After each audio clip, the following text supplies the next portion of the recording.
اگر آپ نے میرا چینل سبسکرائب نہیں کیا ہوا تو پہلے ریڈ بٹن پر کلک کر کے سبسکرائب کر لیں اور ساتھ ہی بیل آئیکن کو بھی پریس کر دیں تاکہ میں جب بھی کوئی بھی ویڈیو اپلوڈ کروں تو آپ کے پاس نوٹیفیکیشن آ جائے۔ شکریہ۔ ہر انسان استاد نہیں ہو سکتا۔ 80% اساتذہ ایسے ہیں جو اپنے علم سے ناانصافی کرتے ہیں کیونکہ ان کے پاس پڑھانے کی مہارت نہیں ہے، وہ حقیقی محقق نہیں ہیں، وہ کوشش نہیں کرتے، حوصلہ افزائی نہیں کرتے، مثبت نہیں ہے۔ برتن سے نکلتا وہی ہے جو ڈالا گیا ہے۔ اس کی وجہ یہ ہے کہ جو فرد پڑھانے کے لیے لگایا جاتا ہے وہ قابل نہیں ہوتا۔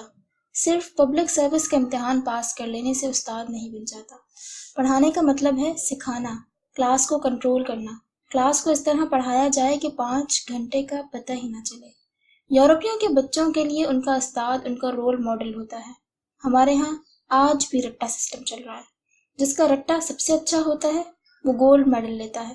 کوئی ذہانت نہیں، کوئی آئی کیو لیول نہیں، کوئی صلاحیت نہیں، مہارت نہیں ہے، اگرچہ ڈگریوں کے انبار لگے ہیں۔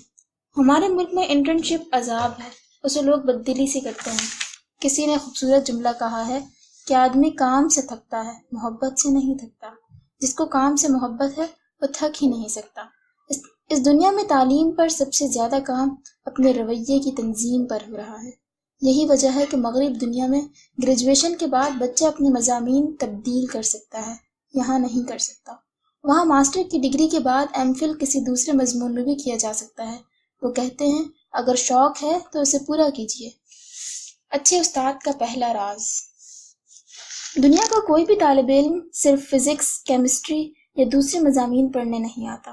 دراصل وہ ایک تعلیمی ادارے یا ایک استاد کے پاس اس لیے آتا ہے کہ وہ استاد یا ادارہ اس کو یقین دے دے کہ تم کچھ کر سکتے ہو۔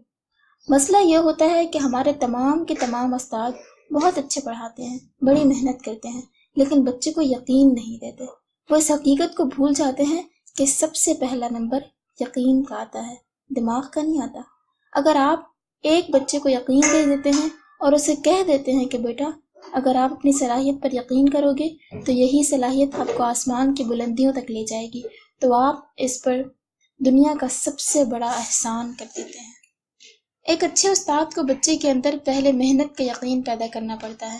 اسے کہنا پڑتا ہے کہ بیٹا آپ اپنی محنت پر یقین کیجئے۔ جب بچے کو اپنی محنت پر یقین ہو جاتا ہے تو پھر اس کا پڑھنے کا جی کرتا ہے۔ جب اس کا پڑھنے کو جی چاہتا ہے تو پھر اسے پڑھنے کا کہنا نہیں پڑتا۔ اس کو کسی بیرونی سہارے یا موٹیویشن کی ضرورت نہیں رہتی۔ جب اس کے اندر کی موٹیویشن اسے پڑھنے پر مجبور کرتی ہے تو پھر وہی عام سا بچہ لائق بچہ بن جاتا ہے۔ بچے کو دوسرا یقین خدا کی ذات کا دینا ضروری ہے کہ بیٹا تم خدا پر یقین رکھو، اس کے کرم پر یقین رکھو۔ آج تک اس نے کسی کی محنت ضائع نہیں کی۔ جب بھی کوئی شخص آگے بڑھنے کے لیے محنت اور کوشش کرتا ہے تو قدرت اس کی معاون ہو جاتی ہے، وہ اس کو دھکا لگانا شروع کر دیتی ہے۔ قدرت اس کے لیے راستہ بنانا شروع کر دیتی ہے، منزل اس کے انتظار میں ہوتی ہے۔ حدیث کا مفہوم ہے اللہ تعالیٰ اس کا ساتھ ضرور دیتا ہے جو ثابت قدم رہے۔ اپنے اسٹوڈنٹس کے ساتھ یہ کام ضرور کیجیے، اسے فزکس پڑھائیں، کیمسٹری پڑھائیں، ریاضی پڑھائیں، تمام مضامین پڑھائیں، لیکن سب سے بڑھ کر جو چیز آپ کو دینی ہے وہ یقین ہے۔ اگر آپ اس کے اندر یقین پیدا کر دیتے ہیں تو پھر یقین کیجیے آپ عام استاد نہیں ہیں، آپ ایک مؤثر استاد بن جاتے ہیں۔ اچھے استاد کا دوسرا راز۔ دنیا کے بہت کم لوگ اس بات کو جانتے ہیں کہ جب بھی آپ کو آگے بڑھنا ہوتا ہے، آپ کو کسی مقام یا منزل پر پہنچنا ہوتا ہے تو آپ کے لیے بہت ضروری ہوتا ہے کہ وہاں تک پہنچنے کا آپ کے پاس کوئی مقصد ہو۔ اگر آپ کی زندگی میں کوئی مقصد ہے تو پھر آپ عام انسان نہیں ہیں، آپ دنیا کے خوش قسمت ترین انسان ہیں۔ تحقیق یہ بتاتی ہے کہ دنیا کے 97% لوگوں کے پاس مقصد حیات نہیں ہوتا۔ دنیا میں صرف 3% لوگوں کے پاس مقصد حیات ہوتا ہے۔ یہ 3% لوگ پوری دنیا پر راج کرتے ہیں، یہی امیر ہوتے ہیں، یہی غیر معمولی ترقی کرتے ہیں، یہی اپنی فیلڈ میں ٹاپ پر چلے جاتے ہیں۔ 97% لوگ ساری زندگی ان 3% کے لیے کام کرتے رہتے ہیں۔ اگر آپ بچوں کو مقصد دے دیتے ہیں تو پھر آپ عام استاد نہیں رہتے، مگر مقصد دینے کے لیے یہ ضروری ہے کہ آپ کے پاس بھی کوئی مقصد ہو۔ مسئلہ یہ ہے کہ ہمارے آج کے استاد کے پاس کوئی مقصد نہیں ہے۔ اگر اس سے پوچھا جائے کہ آپ کیوں پڑھا رہے ہیں تو وہ جواب دیتا ہے اپنا اور اپنے بچوں کو پالنے کے لیے۔ اس کے پاس چند پیسوں کا مقصد ہوتا ہے۔ وہ اپنے جیب خرچ کے لیے اور اپنی زندگی گزارنے کے لیے ایک دیہڑی دار مزدور والی سوچ لیے گھر سے نکلتا ہے۔ اس لیے نسلوں کی تبدیلی اس کی تعلیم سے ممکن نہیں ہوتی۔ اگر آپ مؤثر استاد بننا چاہتے ہیں تو آپ کو سب سے پہلا کام یہ کرنا ہوگا کہ اپنی زندگی میں ایک بہت بڑا مقصد لائیے۔ اگر آپ زندگی میں مقصد لے آتے ہیں تو اس مقصد کا شعور آپ کے بچوں میں بھی جائے گا۔ جن انسانوں کو آپ اسکول میں، کالج میں، یونیورسٹی میں یا کسی بھی سطح پر پڑھا رہے ہیں، انہیں مقصد سے روشناس کرائیے۔ انہیں بتائیے کہ زندگی بغیر مقصد کے حیوانوں کی زندگی ہے۔ انسان کی زندگی کا سب سے خوبصورت مقصد یہ ہے کہ وہ اپنی زندگی کا مقصد تلاش کرے، پھر اس مقصد کے لیے کام کرے۔ جو انسان اپنے مقصد کے لیے تگ و دو کرتا ہے وہ اپنے مطلوبہ مقام و منزل تک پہنچ ہی جاتا ہے۔ مؤثر استاد بننے کا راز یہ ہے کہ اس کے پاس کوئی مقصد ضرور ہو، ساتھ ہی وہ بچوں کو بھی اس مقصد سے روشناس کرائے۔ وہ بچوں کو ٹارگٹ دے، چھوٹے چھوٹے ٹاسک دے، تاکہ بچوں کو شروعات سے عادت پڑ جائے کہ ہمیں زندگی کے صرف دن، مہینے، ہفتے اور سال پورے نہیں کرنے، بلکہ دن، ہفتے اور مہینوں کو کسی مقصد کے تحت گزارنا ہے۔ اچھے استاد کا تیسرا راز۔ دنیا کا ہر انسان ترقی کرنا چاہتا ہے، آگے بڑھنا چاہتا ہے۔ آپ کسی سے انٹرویو لیں اور پوچھ لیں کہ وہ ترقی کرنا چاہتا ہے۔ وہ طالب علم ہو، ماں ہو، باپ ہو، استاد ہو، بزنس مین ہو، اس کا زندگی کے کسی شعبے سے بھی تعلق ہو، وہ اعتراف کرے گا کہ وہ ترقی کرنا چاہتا ہے، لیکن اسے ترقی کے سب سے بڑا راز کا نہیں پتہ ہوتا۔ وہ راز یہ ہے کہ دنیا میں ترقی صرف وہی لوگ کرتے ہیں جو دوسروں کے ساتھ چلنے والے ہوتے ہیں۔ مسئلہ یہ ہے کہ ہم ایک فرد کے ساتھ نہیں چلتے، بڑی ٹیم بنا کر کیسے چلیں گے؟ ہم تعلق توڑنے پر آتے ہیں تو پھر اپنے سگے بہن بھائیوں سے تعلق توڑ لیتے ہیں۔ ہمیں واسطہ پڑ جائے تو ہم والدہ سے ناراض ہو جاتے ہیں۔ ہمیں ساتھ چلنا پڑ جائے تو ہمیں والد صاحب بھی اچھے نہیں لگتے۔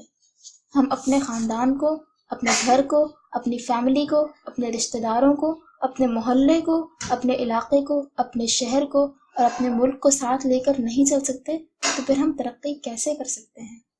اگر ایک شخص ایک بہت بڑی فیکٹری چلا رہا ہے اور اس فیکٹری میں 3000 ملازم ہیں تو 3000 ملازموں کو چلانے کی وجہ سے یہ ہے کہ وہ ان 3000 ملازمین کو ساتھ لے کر چل سکتا ہے۔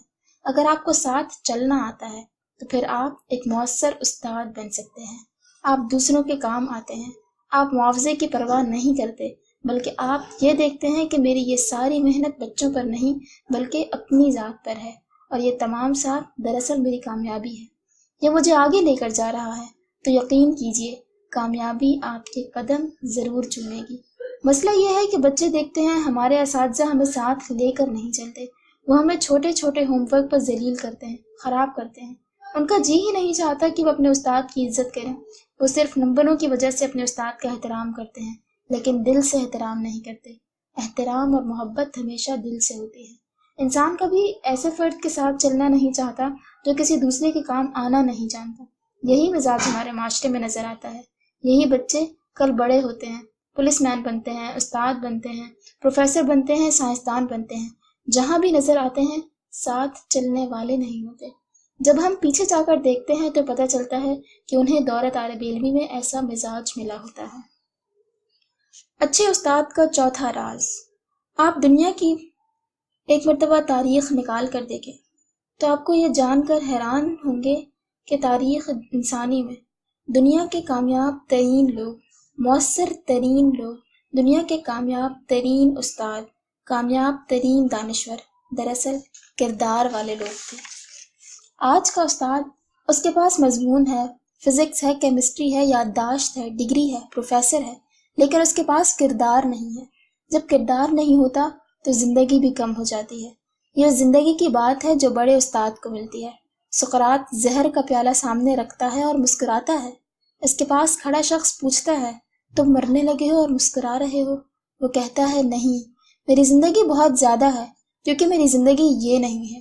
میری زندگی تو میرے افکار کی زندگی ہے، میری سوچ کی زندگی ہے، میرے کہے جملوں کی زندگی ہے۔ وہ تمام درس جو میں نے ان سڑکوں پر، ان چوراہوں پر، ان اسکولوں میں دیے تھے، یہ کئی ہزار سال پڑھائے جائیں گے۔ آج دنیا میں فلسفے کا کوئی طالب علم ممکن ہی نہیں کہ فلسفے کی ڈگری سقراط کو پڑھے بغیر لے سکے۔ یہ کمال ہوتا ہے ایک بڑے استاد کا۔ جب بھی کردار ہوگا زندگی بڑھ جائے گی، یہی راز، یہی دانش، یہی فہم جب حضرت بابا بھلے شاہ کو سمجھ آتا ہے تو وہ ایک چھوٹا سا مصرع کہہ دیتے ہیں کہ بھلے شاہ ایسی مرنا نہیں، گور پیا کوئی اور۔